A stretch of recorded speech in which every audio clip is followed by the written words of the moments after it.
Hi friends, இப்போ நம்ம சிறகடி காசை பார்க்க போகிற சிறகடி காசையில் நம்ம முத்து இருக்காரு. உங்களை மாதிரி எங்களுக்கு ஒன்றும் அடுத்தவங்க வளர்ச்சியை பார்த்து பொறாம கிடையாது, அதனால் நான் சொல்லித்தரேன் வாங்கன்னு சொல்லி கேட்டதுக்கு இவங்க சவால் விடுறாங்களாமா. ஆமாம், இவங்க அடுத்த நாட்டு அதிபதி, அதனால் உட்காந்து சவால் விட்டுட்டு இருக்காங்க. ஏமா இப்படி பண்ணுற அப்படிங்கிற மாதிரி இருக்குது. சரி விடுங்க, கிளம்புன காலத்தில் இந்த அம்மாவுக்கு இப்படி தான் தோணும் அப்படிங்கிற மாதிரி ஆயிடுச்சு.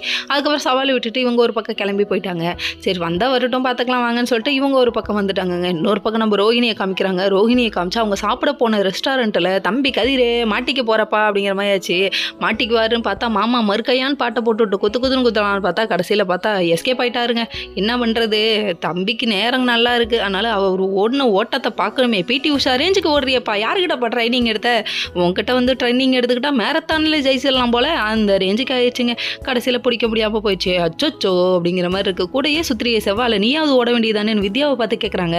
நீயும் நானும் ஒன்று, ஏன்ப்பா ஒன்றுன்னு சொல்கிறேன்னு கேட்டால் நீயும் ஒரே குண்டு நானும் ஒரே குண்டு, எப்படிமா ஓட முடியும், மூச்சு வாங்குதுன்றாங்க. சரி எதுவும் வாஸ்தவம் தான் அப்படின்னு சொல்லிட்டு வீட்டுக்கு வந்து நின்றுட்டாங்க. நின்னவங்க நம்ம மன்னிச்சிட்ட விஷயத்த சொல்கிறாங்க. சொன்ன உடனே இது மட்டும் முத்துக்கு தெரியக்கூடாது, முத்து கண்ணில் மாட்டவே கூடாது, அமௌண்ட் நம்ம கைக்கு வராது. ஆமாம், திட்டம் தீட்டுங்க, இப்படி திட்டம் தீட்டு தான் இங்கே வந்து நிற்கிறீங்க, ஏன்டா அப்படி இருக்கீங்க, இன்னும் தெரிந்தலையாடா நீங்கள் அப்படிங்கிற மாதிரி தாங்க இருக்குது. என்ன பண்ணுறது, பணம்னா பணம் கூட வாய பழக்கம், அப்புறம் இவங்க மட்டும் ஏமாத்திரம் அந்த ரேஞ்சுக்கு போயிடுச்சு. சரி நம்ம மனோஜுக்கு திடீர்னு ஒரு ஐடியா தோணுதுங்க. இதை கேட்டோடனே ரோகிணியும் சரி பண்ணலாம் அப்படின்ட்டாங்க. என்னன்னு பார்த்தா வெத்தலையில் மை போட்டு பார்க்குறாங்களாமா. அதனால பூசாரியை வர வைக்கிறேன்னு வர அதுக்கப்புறம் மொத்த குடும்பமும் உட்காந்து டெரராக பார்க்குறாங்க. எங்கள் காஸ்தான்னு சொல்லிட்டு அதுக்கப்புறம் ஓப்பன் பண்ணி பார்த்தா வெத்தலைக்குள்ளே ஓட்டாதாங்க தெரியுது, எங்கே தெரியுதுன்னு சொல்லி ஸ்ருதி கலாய்ச்சி விட்டாங்க. என்ன ஒரு மரண கலாய். ஓகே ஃப்ரெண்ட்ஸ், நெக்ஸ்ட் வீடியோவில் பார்ப்போம். பாய்.